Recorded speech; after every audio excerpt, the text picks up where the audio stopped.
the Pittsburgh Pirates.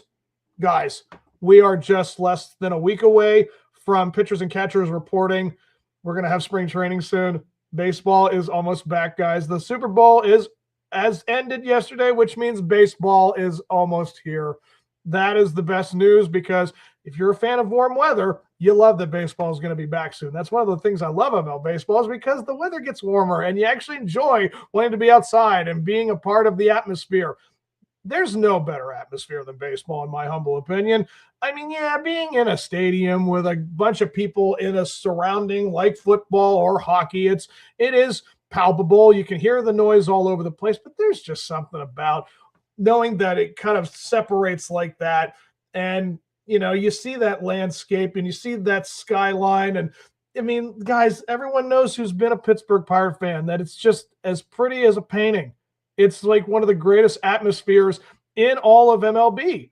It's awesome to know that the Pittsburgh Pirates are going to be back soon. And listen, this will be my first full season, guys, covering the Pirates for the Mark Lesko podcast. And boy, what a year I have chosen for that. I know I started in June last year and we had a lot of shakeups, but let me just break this down. Look at what we had for last year's lineup. Let's take a look at the 2025 Pittsburgh Pirate lineup. Look at this, guys. Paul Skeens was our opening day pitcher. Joey Bart was our catcher. Andy freaking Rodriguez was our first baseman. Nick Gonzalez was our second baseman. Our third baseman was Brian Hayes. Shortstop, IKF. Left field, Tommy Pham. Center field, O'Neal Cruz. Right field, Brian Reynolds. And DH was McCutchen. Ugh. It does break my heart to know that this potentially is it for him. To know that the signing of Ozuna, I just did my Pirates Central break, knowing that Marcell Ozuna is going to be on the team, pretty much solidifies that McCutchen is not going to be signed back for his final year. I mean, it is a bittersweet thing knowing that the guy's 39 turning 40, and no one, I don't care if the guy was the greatest thing on the face of the earth. No one should ever want someone of that age trying to be a part of something that athletic and competitive. And I know the guy can still do it. I mean, I don't want to say that anyone who gets older cannot still have the chance, if you can stay in shape, to not have an opportunity, but it should have happened for him these last several years. When Paul Skeens was announced in 2024 and Andrew McCutchen was on our lineup, why in the world were we not pushing for it then? Why weren't we trying to be the most competitive team when he had a chance to still play and still be on the roster? It's just so darn unfortunate that we potentially could not have McCutchen back to give him a send-off, to give him that well-deserved send-off. The man has bled black and gold his whole career practically. I mean, he's 80% of it. I mean, we traded him away to the Giants, and then halfway through that season, he went to the Yankees to make a push, for the playoffs, and he was in the postseason, and I think it was the first round they were out, and then he moved on to the Phillies, had a great contract, I think 3 years of $40 million, something like that. It was like, that's awesome to see McCutchen get a big payday for him. And, I think he had more injuries than he did playtime in Philadelphia. That's unfortunate, but he did have some good moments. I do remember hearing about it from my cousins, and they said thank you when he was healthy. When he wasn't, it's like, didn't contribute, and then he moved on to the Brewers. I mean, when he was named to the Brewers team, I could not believe that. But it is what it is, and then we got him back in 2023. We've had him for these last 3 seasons. The seeing him on the field again for the Buccos just brings all that nostalgia back. But, guys, we are now facing one of the more unfortunate situations because, yeah, we want to try to win a championship. We want to try to push for the playoffs. And they just did not think he was a part of that. It's unfortunate. I'm just praying and hoping that maybe they give him like a dugout, maybe put him in the, bench, have him as a bench player. I understand, they want to have as many roster options as possible. So here's only hoping.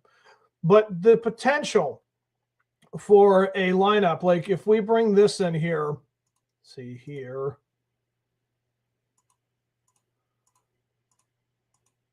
Share this. So what you have here is the potential for what could be our lineups. So for catcher, Joey Bart is slated as our starter, with Henry Davis being backup. They say first base is only for Spencer, but I'm going to think they're going to try to platoon O'Hearn as much as they want to do outfield for him. O'Hearn's either going to be outfield or first base. That's the truth. And Spencer Horwitz is a first baseman, and he was great there last year. So I don't see any reason why that would be any different. Second base should belong to Brandon Lowe. And then Nick York, maybe. I just think that with the addition of Marcell Ozuna, I think Lowe is locked into second base for sure. And with Nick Gonzalez being at shortstop, but eventually it's going to be Connor Griffin. I mean, guys, we're potentially looking at having not one, not three, not even five, but 6 potential bats that could bring so much pop to this lineup. The fact that this team was dead last in home runs last year could potentially, and again, I already made my hot take prediction in my Pirate Central video that I said we're going to crack the top 10 in home runs this year. I mean, you look at this. Connor Griffin, this dude has so much pop in his bat at 19. Could he shoot for a rookie record, Pirates? I mean, I don't know what the Pirates rookie record is for home runs, but I'd like to think it's more than 20 or somewhere around 15 and 20, and he can easily crack that. So the fact that this dude could come into the majors in his first year in the majors, sometime, I'm going to say we should have him up by mid-May, late May, around the time Jerrod Jones comes back. And once that happens, folks, we're looking again at Griffin, potentially seeing a resurge of Reynolds and Cruz's power in the lineup. And then the new acquirees with Lowe, O'Hearn, and Ozuna being all the power. Guys, this could be a fun lineup. It could go from why do you watch to I want to watch all day long. Like, this really could be what we're looking at. So if we do see that, I mean, Nick Gonzalez be a great bench guy with Griffin at shortstop and Jared Triolo being the third baseman, guys. Now, he does have some good defense. Like, he has some very good defense. The guy's won a Gold Glove at that position. So I don't understand why you don't have a little more faith. I mean, I get it. If we can get 240, 250 from Jared Triolo offensively, that's more all I can ask for. So I think that's really what's going to happen. And we're going to end this with Brian Reynolds, O'Neal Cruz, and again, O'Hearn out in the outfield with Jake Mangum, and, I want to say his name, Garcia, Jahazniks.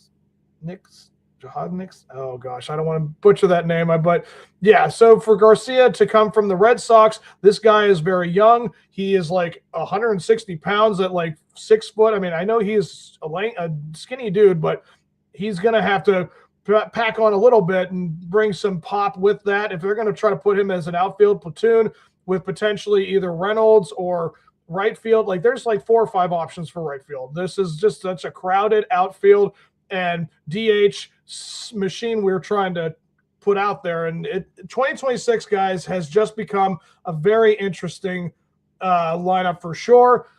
I don't see any reason why we can't have this team look as good as they can.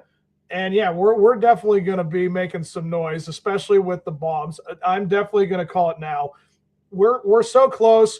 We're going to see pitchers. Guys, the pitching is really the most important part because that's what our strength is. We have so many great pitchers, and now all of a sudden our lineup has just so many power bats in it, and it makes us a very big threat in the NL Central. So Cubs and Brewers, look out. I know this team has a lot of chance to do something in the 2026 season. Give Paul Skeens a chance. Give us a chance to finally see a playoff run in this century. I mean, we had it 10 years ago. Let's try and get it back to it. So let's move on, my friends.